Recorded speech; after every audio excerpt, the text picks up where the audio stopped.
কি কেমন আছেন সবাই? আজকে একটা ভিডিও নিয়ে চলে এলাম। আজকে ভিডিও আপনার সঙ্গে আলোচনা করব গাড়ির ইন্স্যুরেন্স নিয়ে। হ্যাঁ, গাড়ির ইন্স্যুরেন্স নিয়ে অনেকে কনফিউশন হয়ে যান, কারণ ইন্স্যুরেন্স যখন রিনিউ করবেন আর বিভিন্ন গাড়ি কেনা থেকে শুরু করে এবং পরবর্তী বিভিন্ন বছর, প্রথম বছর, দ্বিতীয় বছর, তৃতীয় বছর, কোন বছরে কোন ইন্স্যুরেন্স নেবেন এবং কী কী কভার নেবেন, এই বিষয়গুলো নিয়ে অনেকের মধ্যে অনেক কনফিউশন থাকে। তো আজকের ভিডিও সেই কনফিউশনগুলো দূর করার চেষ্টা করব। তো চলুন ভিডিও শুরু করা যাক। দেখুন, প্রথমেই বলি যে এখন নতুন গাড়ি যখন আপনি নিতে যাবেন, তখন নতুন গাড়িতে মিনিমাম আপনাকে যে ইন্স্যুরেন্সটা নিতে হবে সেটা হচ্ছে 3 বছরের থার্ড পার্টি আর 1 বছরের ওন ড্যামেজ। এটা তো আপনার নিতেই হবে। সে আপনি ডিলারশিপ থেকেই নিন আর সে আপনি বাইরে থেকেই থার্ড পার্টি থেকে কিনুন, এটা কিন্তু ম্যান্ডেটারি। তো সেদিক থেকে দেখতে গেলে আমি প্রথমেই বলি যে প্রথম 3 বছর যতই আপনার কিন্তু গাড়ির মধ্যে থার্ড পার্টি ইন্স্যুরেন্সটা আপনার ফার্স্ট পারচেসের সঙ্গেই থাকছে, ততই আমার মনে হয় মিনিমাম আপনার কিন্তু ডিলারশিপ থেকে গাড়ির ইন্স্যুরেন্সটা নেওয়া ভালো।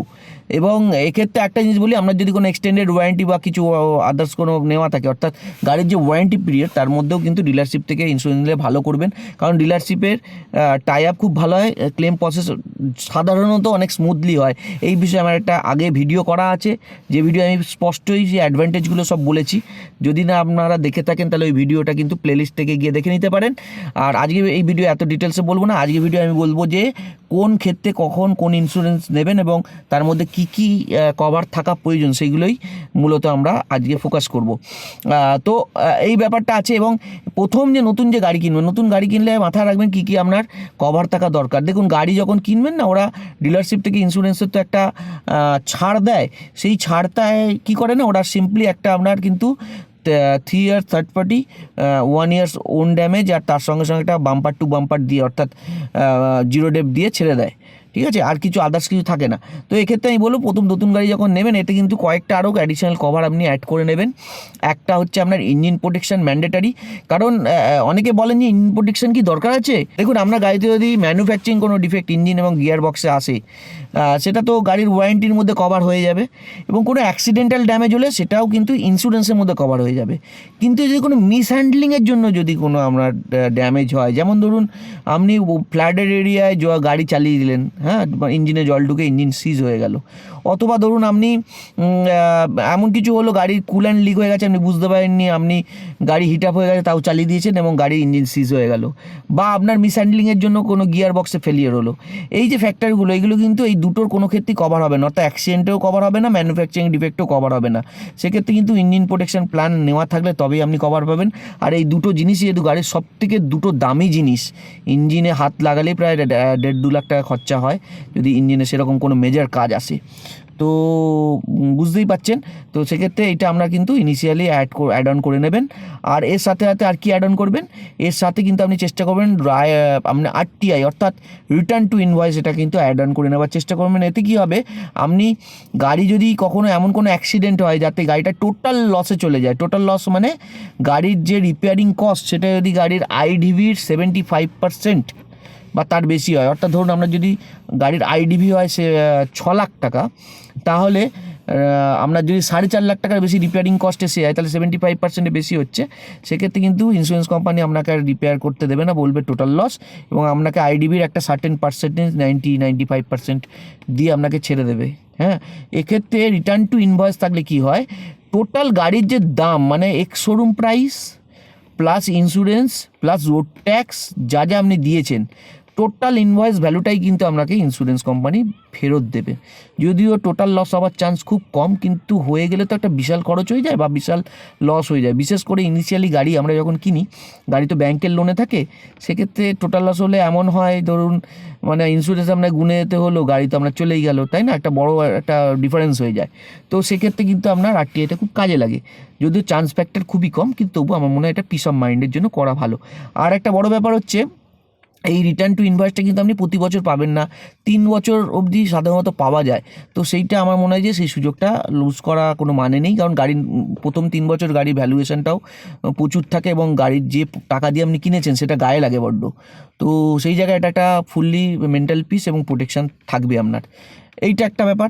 আর গাড়িতে যদি আপনার অ্যালয় থাকে তাহলে আপনি অ্যালয় প্রোটেকশন নিতে পারেন, টায়ার এবং অ্যালয় প্রোটেকশন বলে একটা কভার হয়, অ্যাড অন নিতে পারেন। কারণ এক তো গাড়ির যদি আপনার ছোটো গাড়ি হয়, ছোটো গাড়ি মানে কম দামি গাড়ি হয়, সেক্ষেত্রে অতটা ম্যাটার করে না। কিন্তু যদি আপনার 15 ইঞ্চি 16 ইঞ্চির অ্যালয় হুইল বা তার টায়ার থাকে বা 17 ইঞ্চি ধরুন, সেক্ষেত্রে কী হয়ে যায় না, আমরা তো অ্যালয়ের এক একটা অ্যালয় হুইলের দামই 10,000 12,000 টাকা, এবং অ্যালয় হুইল একটা আসে না, জোড়ায় আসে। এবার টায়ারও আছে, টায়ার এক একটা টায়ার ধরুন 8,000 9,000 টাকা দাম পড়ে যায়। তো সেক্ষেত্রে একটা টায়ার বা একটা হুইলের ড্যামেজ হওয়ায় কী হবে, আমরা প্রায় 20,000 টাকার ধাক্কা হয়ে যায়। এবং এটা একটা বলি, যেটা হচ্ছে আপনার যে টায়ার বা অ্যালয়ের যে আপনার ম্যানুফ্যাকচারিং ডিফেক্ট রিলেটেড যে কভার, সেটাও কিন্তু এক্ষেত্রে একই রকমভাবে প্রযোজ্য। অর্থাৎ গাড়ি কিন্তু আপনার যদি মানে টায়ারে যদি ম্যানুফ্যাকচারিং ডিফেক্ট না থাকে তাহলে কিন্তু ক্লেম পাবেন না। আর এরপর যেটা হচ্ছে, যদি আপনার অ্যাক্সিডেন্টে ড্যামেজ না হয়, হ্যাঁ, সেক্ষেত্রেও আপনি ক্লেম পাবেন না। এক্ষেত্রে রাস্তা কোনো পটল বা কোনো বড় গর্তে আপনি দেখতে পেলেন না, ভুলবশত হাই স্পিডে চালিয়ে আপনার ভেঙে গেল, টায়ার অ্যালয় ভেঙে গেল, টায়ার কেটে গেল, তখন একটা বড় 18-20 হাজার টাকা খরচা আপনার চলে আসবে। সেক্ষেত্রে কিন্তু এটা আপনাকে অনেক এক্সট্রা প্রোটেকশন দেবে, বিশেষ করে নতুন যখন গাড়ির টায়ার ফায়ার নতুন থাকবে তখন তো গায়ে লাগবে, কারণ বেশ কয়েক বছর হয়ে যাওয়ার পর আর এটা লাগে না। এটা মাথায় রাখবেন। এর সাথে সাথে আপনাকে নিতে হবে একটা আরএসএ, ইন্স্যুরেন্স আরএসএ। এটা বলে দিই, ইন্স্যুরেন্স আরএসএ কিন্তু আপনি প্রথম দিকে নেবেন না, অর্থাৎ গাড়ি ওয়ারেন্টি পিরিয়ডের মধ্যে দেখবেন আপনার গাড়ি কোম্পানি আপনাকে কিন্তু একটা কমপ্লিমেন্টারি আরএসএ বা road side assistance service free দেয়, যার মধ্যে কিন্তু মেকানিক্যাল এবং অ্যাক্সিডেন্টাল ব্রেকডাউন দুটো ইনক্লুডেড থাকে। হ্যাঁ, ডিপেন্ড করে এটা কোম্পানি টু কোম্পানি, তাদের পলিসির উপর ডিপেন্ড করে। একটু পলিসিটা পড়ে নেবেন, তাহলে বুঝতে পারবেন। যদি সেখানে অ্যাক্সিডেন্টাল কভারেজ আপনার থাকে বা মেকানিক্যাল কভারেজ থাকে, সেক্ষেত্রে আপনার ইন্স্যুরেন্স আরএসএ নেওয়ার খুব একটা প্রয়োজন পড়ে না। আদারওয়াইজ যখন আপনার গাড়ি আউট অফ ওয়ারেন্টি হয়ে যাবে, তখন আপনি ইন্স্যুরেন্সের আরএসএ নিতে পারেন। খুব বেশি প্রিমিয়াম পড়ে না, 50 60 100 টাকা হয়তো আপনার অ্যাড অন প্রিমিয়াম পড়ে, তো এটা করে রাখতে পারেন। এছাড়াও আরেকটা কভার আপনি নিতে পারেন, যেটা হচ্ছে কনজিউমেবলস। যদিও আমি কনজিউমেবলস কভার নেবার খুব একটা পক্ষপাতী নয়, কারণ কনজিউমেবলসে কী হয় না, মেনলি গাড়ির যে অয়েল ফ্লুইড, যেমন কুল্যান্ট হলো, ইঞ্জিন অয়েল হলো, হ্যাঁ, ব্রেক অয়েল হলো, এগুলো প্লাস যে ছোটোখাটো স্ক্রু নাট, এইগুলো যেগুলো থাকে, যেগুলো হচ্ছে গাড়িতে মানে কোনো মেজর ওয়ার্কের সময় ছোটো ছোটো যে আপনার কনজিউমেবলসগুলো ইউজ হয়, তো সেইগুলোকে এতে কভার করে। এবং এটা খুব বেশি খরচ সাপেক্ষ হয় না, মানে ধরুন খুব মেজর কিছু হলে তখনই তো এগুলো হবে, এবং সেক্ষেত্রে হয়তো আপনার 2-4-5 হাজার টাকা হয়তো আপনার এই কনজিউমেবলস লেগে যেতে পারে। তো সেই রিস্কটাকে এটা কভার করে, কিন্তু তার জন্য একটা ধরুন 500-600 টাকা আমরা প্রিমিয়াম বা তারও বেশিও গুনতে হতে পারে, ডিপেন্ড করছে কোম্পানি টু কোম্পানি কীভাবে অ্যাড অন রয়েছে। তো এটা মনে করলে নিতে পারেন, কিন্তু আমার তরফ থেকে অতটা রেকমেন্ডেড নয়। কারণ যদি একটা গাড়িতে মেজর কাজ হয় এবং সেই মেজর কাজটা যদি আপনি ইন্স্যুরেন্স থেকে পেয়ে যান, মানে গাড়ির ধরুন কুল্যান্ট সব এমন অ্যাক্সিডেন্ট হলো, কুল্যান্ট ভেঙে পড়ে গেল, সেক্ষেত্রে গাড়ি তো আমরা 60-70 হাজার টাকা কাজ হবে, তখন ওই 1500 টাকায় কুল্যান্টে আপনি বাঁচিয়ে কী করবেন? হয়তো 2-3-4 হাজার টাকা আপনার হয়তো আপনার একটা 5,000 টাকার হয়তো আপনার কনজিউমেবলস আপনার বাঁচবে, কিন্তু সেটা যে খুব আপনার মানে 70-80 হাজার টাকা যেখানে আপনি ইন্স্যুরেন্সে পেয়ে যাচ্ছেন, সেখানে 5,000 টাকা আমার মনে হয় না আপনি নিজেই দিতে পারবেন। তার জন্য আলাদা করে কভার রাখার খুব একটা প্রয়োজন আছে বলে আমার মনে হয় না। অনেকেই করে কি প্রোটেকশন কভার রাখে, কি প্রোটেকশন কভারও কোনো মানে নেই। হ্যাঁ, কি যদি আপনি মিসহ্যান্ডেল না করেন, নষ্ট হওয়ার কোনো চান্স নেই, কারণ হাত থেকে পড়ে ভেঙে গেল আলাদা কথা, আপনি মিসইউজ করলেন, মানে বেখেয়ালে রাখলেন, ঠিকমতো কেয়ারফুলি রাখতে পারলেন না, আলাদা করা, চুরি হয়ে গেল। তো কিয়েরও একটা দাম আছে, রিমোট কি 4,000 টাকা দাম, তার জন্য আপনি যদি নিতে চান রাখতে পারেন, কিন্তু এগুলো ভেরি রেয়ারেস্ট অকারেন্স, কি সাধারণত কিছু হয় না, ভাঙেও না মিসহ্যান্ডেল না হলে। তো এটা একটা ব্যাপার, এরকম নানা রকম কভার হয়। হ্যাঁ, এর সঙ্গে একটা ব্যাপার আপনাকে মাথায় রাখতে হবে, এটা হচ্ছে পার্সোনাল অ্যাক্সিডেন্ট কভার। এটা প্রথম যখন নতুন গাড়ি কিনবেন, সেই নতুন গাড়ি কেনার সময় যখন 3 years third party plus 1 years আপনার কম্প্রিহেনসিভ আসবে, তার মধ্যে এটা ইন্টিগ্রেটেড থাকে। এবং এই 3 ইয়ার্স হয়ে যাবার পর যখন আপনি আবার নতুন করে ইন্স্যুরেন্স কিনবেন, তখন কিন্তু এটাকে আপনাকে আলাদা করে নিতে হবে। মিনিমাম 15 লক্ষ টাকার পার্সোনাল অ্যাক্সিডেন্ট কভার বা পিএ কভার বলে এটাকে, এটা রাখাটা কিন্তু ম্যান্ডেটারি গভর্নমেন্টের পক্ষ থেকে। কাজে আপনার যদি একাধিক গাড়ি থাকে, একাধিক গাড়ির জন্য একাধিক নিতে হবে না, কারণ ইন্স্যুরেন্সটা তো আপনার, মানে যার নামে গাড়ি তার যদি কোনো মৃত্যু হয়ে যায় গাড়ির কোনো দুর্ঘটনার কারণে, তখন এটা অ্যাক্সিডেন্টাল কভার পাওয়া যায়। তো এটা একবারই করার দরকার। যদি আমরা 3টে গাড়ি থাকে, আপনি একবার করলেই হবে, ঠিক আছে? বা 3টে গাড়ি যদি 3টে আলাদা সময় ইন্স্যুরেন্স থাকে, এমনভাবে আপনি কভারটাকে নিতে পারেন যাতে মানে ওই মাঝখানে কোনো গ্যাপ না থাকে, মানে ওভারল্যাপিং হয়ে যায়। সেক্ষেত্রে এইভাবে করতে পারেন। যেমন আমার আগে 3টে গাড়ি ছিল, আমি 3টে গাড়িকে ওইভাবেই করতাম, মানে এমন ওভারল্যাপ করে নিতাম, কিছুটা হয়তো 2-3 মাস ওভারল্যাপ করতো, কিন্তু একটা শেষ হলে ও পরের যখন দেখতাম অন্য গাড়িটা, যে গাড়িটা আমার ইন্স্যুরেন্স রিনিউয়াল আছে, সেইটার সঙ্গে সঙ্গে ওটা করিয়ে নিতাম আর কি। তো ওইভাবে আমার কন্টিনিউয়াস কভারটা থাকতো। তো এটা একটা ব্যাপার। তো এইগুলো সব করার ব্যাপার আছে। হ্যাঁ, গাড়ি পুরনো হয়ে গেলে 3 বছর বেশি বা 5 বছর বেশি পুরনো হয়ে গেলে যখন আপনি আর জিরো ডেপ পাবেন না, সাধারণত জিরো ডেপ 5 বছর অবধি পাওয়া যায় আজকের দিনে দাঁড়িয়ে। আগামী দিনে হয়তো কী হবে আমি জানি না, তবে আজকের দিনে 5 বছর। তো 5 বছর যদি হয়ে গিয়ে থাকে আর গাড়ি আপনার আউট অফ ওয়ারেন্টি হয়ে গিয়ে থাকে, তখন আপনি কিন্তু যে কোনো থার্ড পার্টি থেকে আপনি পলিসি বাজার থেকে হোক বা অ্যাকো থেকে হোক, যে কোনো যেখানে আপনি সস্তা পাবেন আপনি নিতে পারেন। আবার একই ক্ষেত্রে একই জিনিস এটাও বলা যায় যে আপনি হয়তো একই রকম রেটে হয়তো আপনি সার্ভিস সেন্টার থেকে পেয়ে গেলেন, যদি তাই হয় সার্ভিস সেন্টার থেকেও নিতে পারেন। এটা সম্পূর্ণ আপনার উপর নির্ভর করছে আর আপনি কোথায় কি কেমন ফিচার্স পাচ্ছেন, কি আপনি সুবিধা পাচ্ছেন, কোথায় কেমন ক্যাশলেস গ্যারেজ পাচ্ছেন, আপনার বাড়ির কাছাকাছি কিছু পাচ্ছেন, এইসব অনেক ফ্যাক্টরগুলো আপনাকে ব্যালেন্স করে দেখতে হবে, তার উপর বেস করে আপনি নিতে পারেন। আমার যে আগের ভিডিওটা আছে না ইন্স্যুরেন্সের ওপর প্লে লিস্টে আছে, আপনি দেখবেন ওখানে কিন্তু কিছুটা এগুলো আমি বলেছি, তো ওই ভিডিওটা দেখলে আইডিয়া হবে। তো এই ব্যাপারগুলো মাথায় রাখবেন। আর গাড়ির টায়ার পুরনো হয়ে গেলে আমরা টায়ার প্রোটেকশান নেওয়ার দরকার নেই।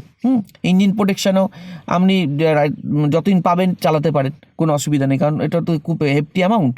আর জিরো ডেপ আপনি 5 বছর পাবেন আর রিটার্ন টু ইনভয়েস 3 বছর পাবেন। তো কাজেই এই প্রথম 3 বছর বা 5 বছর বা যতদিন ওয়ারেন্টি থাকে ততদিন কিন্তু এইগুলো খুব কেয়ারফুলি করতে হবে। জিরো ডেপ থাকলে তো অবশ্যই আমি বলবো যে ইন্স্যুরেন্স কিন্তু আপনি সার্ভিস সেন্টার থেকে করার চেষ্টা করবেন, কারণ জিরো ডেপে না আপনার ক্লেমে যেহেতু পুরোটাই ক্লেম হয়ে যায়, সার্ভিস সেন্টার থেকে করলে অনেকটা সুবিধা হয়ে যায়, মানে ফেসিলিটেট করাটা অনেক সুবিধা হয়। সাধারণত সব সময় যে 100% কেসে হয় এমন না, কেউ এমন হট করে বলবেন না যে আমার তো হয়নি, আমার এরকম হয়েছে। একটা দুটো ঘটনা ঘটতে পারে, কিন্তু অন অ্যাভারেজ দেখা যায় সার্ভিস সেন্টার থেকে ক্লেম প্রসেসটা অনেক স্মুথলি হয়। তো এগুলো হচ্ছে ফ্যাক্টর। আর হ্যাঁ, গাড়ি কিন্তু ইন্স্যুরেন্স কিন্তু গাড়ি যতই পুরনো হয়ে যাক, মিনিমাম থার্ড পার্টিটা কিন্তু ম্যান্ডেটারি গাড়ি ইন্স্যুরেন্সের ক্ষেত্রে। থার্ড পার্টি ইন্স্যুরেন্স ছাড়া গাড়ি রোডে নামানো যায় না।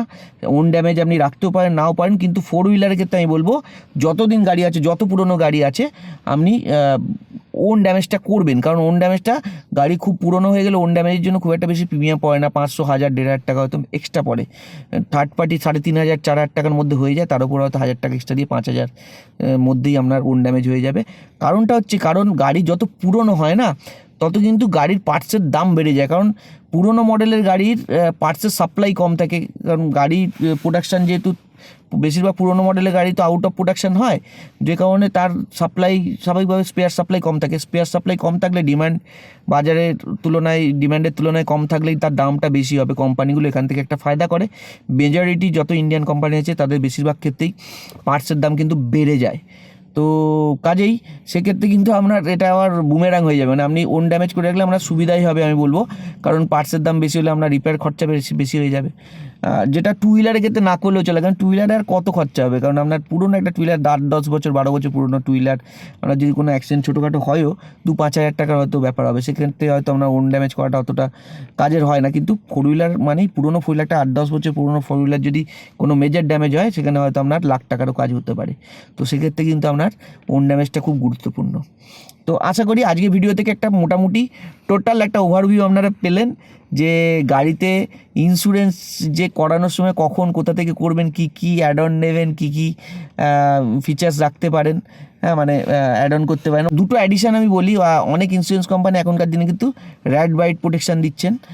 যেমন ধরুন কিছু কিছু মানুষের গাড়ি এমন জায়গায় থাকে যেখানে ইঁদুরে কেটে দেওয়ার একটা, তার ফার কেটে দেওয়ার একটা ভয় থাকে। আজকালকার দিনে গাড়ির তারে, মানে তার বলতে যে ইলেকট্রিক্যালসের যে মেন যে আপনার যে কানেকশানের যে ওয়্যারিং সিস্টেম, সেগুলো খুবই দামি, তো যে কারণে খুব একটা কস্টলি অ্যাফেয়ার হয়ে যায়। তো রাইট বাইট প্রোটেকশান যদি আমরা সেরকম হয় যে ইঁদুরে কাটার মতো চান্স থাকে বা ইঁদুর আছে প্রচুর এরকম জায়গায় গাড়ি পার্কিং করেন, তাহলে পেলে নিতে পারেন। আবার এর সাথে সাথে আবার কিছু কিছু ইন্স্যুরেন্স কোম্পানি এমন আছে যারা গাড়ি কত কিলোমিটার চলছে তার উপর বেশ করে ইন্স্যুরেন্সের প্রিমিয়াম ঠিক করেন, সেটাও খুব ভালো একটা অপশান। যাদের গাড়ি খুব কম চলে তারা কেন ফুল প্রিমিয়াম দেবেন, এবং সেক্ষেত্রে বলি কারো হয়তো লেস দ্যান 5000 হলে এত প্রিমিয়াম হবে, হয়তো 3000 টাকা প্রিমিয়াম হবে। 5 to 10,000 হলে হয়তো প্রিমিয়ামটা বেড়ে 5000 হয়ে গেল। আবার মোর দ্যান 10,000 হলেও তো সেটা হয়তো 8000 টাকা প্রিমিয়াম হয়ে গেল। এরকমভাবে করে রেখেছে কিছু কিছু কোম্পানি। তো সেই সুযোগটাও নিতে পারেন যদি আপনার গাড়ি কম চলে। এখানে ভয় পাওয়ার কিছু নেই। যদি আপনার মনে হয় যে কম চলে বলে নিলাম, পরে বেশি চলে গেল, কিছুই হবে না। সেক্ষেত্রে একটা টপ আপ প্রিমিয়ামের ব্যাপার থাকে, সেটা করে আপনি সেটাকে মেক আপ করতে পারেন। তো এই ফিচারগুলো এখনকার দিনে আছে, আগামী দিনে আরও হয়তো নানা রকম ফিচার্স আসবে। তো এগুলো সব মাথায় রেখে ইন্স্যুরেন্স করতে পারেন, কোনো অসুবিধা নেই। আশা করি আজকে ভিডিও থেকে অনেক আপনাদের হেল্প হলো। ভিডিওটা কেমন লাগলো জানাবেন, ভালো লাগলে লাইক করবেন, আরও কিছু জানার থাকলে কমেন্টে জানাবেন, আর চ্যানেলে নতুন হলে অবশ্যই চ্যানেলটাকে সাবস্ক্রাইব করে নেবেন। আবার দেখা হবে আপনার সাথে সিভিক সেন্সের একটা নতুন ভিডিওয়। ভালো থাকবেন, সঙ্গে থাকবেন, ধন্যবাদ।